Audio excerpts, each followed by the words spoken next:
Hello, friends. It's Susan Seymour, and this is the first episode of Sue's Views, or it could be Sue's Views on the Good News, or maybe I'll call it Sue's Views Good News Blues. Haven't quite decided yet, but I'm sending you a little video message here because we have to keep in touch in some way. We have to stand together. We have to be in communication. And today it will be through this online forum. So I thank you for being with me for the first episode. And as I try to become more involved with technology to bring the sound of my voice to all of you. So welcome. It's a beautiful day. It just started snowing. And before I take my walk, I thought I'd just put some of my thoughts out to you today and let you know what's going on. I'm well, and I have been doing a lot of thinking, which is an amazing time to do that, right? This is a time unprecedented like no other, where we find ourselves alone, separated, isolated, quarantined. It is a very unusual time, but I also find that there are amazing ways to look for the good in spite of all the things happening around us. And I wanted to talk today a little bit about conservation. So during times when you just don't know when you're going to get your next roll of toilet paper at the supermarket, it might be important to think about ways to conserve. Back in the 70s, when I was just a kid, yes, it's true. Jimmy Carter issued a statement, a proclamation, I guess, regarding how to conserve for the oil shortage that we were going through at the time. I was just a little girl, and I can tell you that I absolutely hated waking up to 50-degree mornings in Vermont. It was probably colder than that in our house. And putting your feet on the wood floor after a freezing night was never fun. But we got through it. And it was also that you couldn't drive over 55 miles an hour with your car. So that became mandated for the highway system. And it was all about conserving our natural resources, because we weren't sure how long we were going to have to depend upon what we had. So I look at today as another opportunity to look at what we have and do our best to conserve, because we just don't know, right? So with that said, I've been practicing conservation in my own way. I mean, you'd be amazed. I was counting the toilet paper sheets today to see just how much I actually used in real life. And I was able, well, that was my past life, I should say. And now I am doing a tremendous job of conserving toilet paper. You wouldn't even believe. So it can be done. And I made coffee yesterday, and I decided to start this social experiment with conserving coffee. And I was able to make my first cup completely strong with a regular dose of coffee grounds. I saved the grounds in a glass container. My second cup that I made, I used half fresh grounds and half of the old grounds, and it still tasted great. For my third cup, I just used all the used grounds again to see what it would taste like. And it was a little bit weaker, so but it was fine.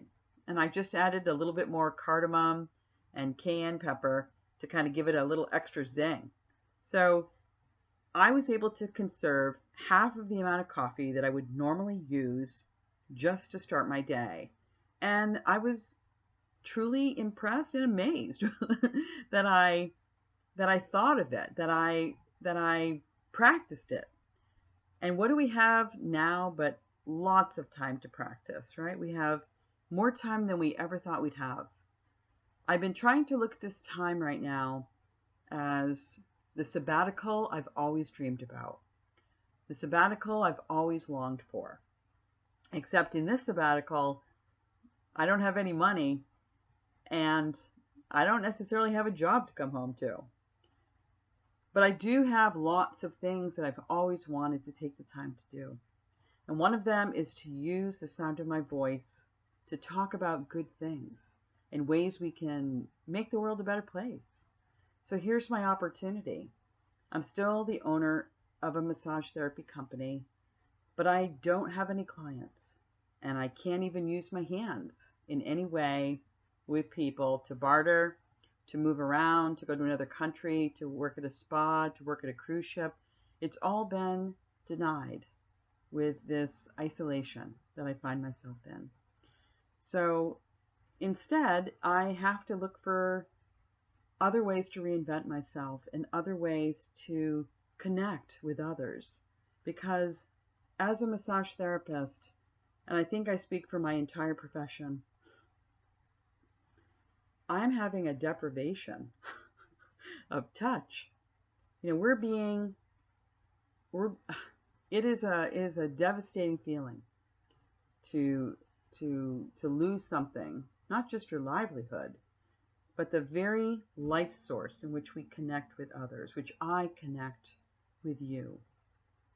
So this is my attempt to connect with you, and I hope that it helps you as well, because it's something I have to do. And so I'm committed to doing this. It's a 12-day challenge. I just gave myself a random number, but I'm going to do a 12-day challenge of videos and see what comes of it, which is why I haven't quite decided on the name yet. But if you stick with me, you'll soon find out what it is. As long as we're still talking about conservation, I made some beets recently, and I had done a lot of research when I became a vegetarian on what to do with vegetables. And one of the things I learned was that all these years that I've been throwing away the greens, that you can actually cook them and eat them, and they're amazing. And you can actually save the skins and use that to make a vegetable broth along with other skins of vegetables if you peel. And last but not least, the beet juice itself, when cooked, can be an amazing beneficial antioxidant. So I made up some beets, and here's my juice, which I've already iced, and it's ready to go. And I can tell you, it's amazing. I've been waiting to take this sip just with you.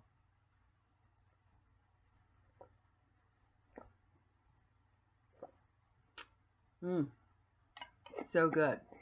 It's my own V8 juice, except it's just beets. So you might see a change in your urine. So just keep that in mind. It's completely normal. And you won't need to use extra TP. Remember, it's all about conserving. So I'm using this delicious beet juice to keep myself healthy. And it also increases the acid in your stomach, which is something that is very important as we learn more and more about this virus. So, do more research and find out what you can do to keep yourself healthy, because it really is all about self-care during this time. And I mean for me and for you. And hopefully we can help each other and guide each other during this difficult time. The one thing I don't think we need to do any conservation on is the love in our hearts. The love we have for our families, for our pets, for one another, for the trees, for everything in our world. That we actually have the time to offer up gratitude.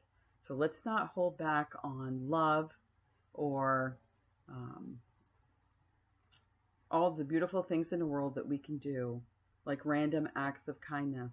They shouldn't stop happening. In fact, you should be thinking up and inventing new ways in which you can do them, all with the social distancing that's happening in today's world. We've got to find inventive new ways to be kind and to connect. And I think that's what we're seeing sparked in a lot of people today, including myself. So with that said, this is Sue's Views. Good news. It's the Good News Blues. And I thought maybe I should, end it with a song or something. Like the Good News Blues. But I haven't quite written it yet. So stay with me, and we'll see where this endeavor goes. Namaste, my friend.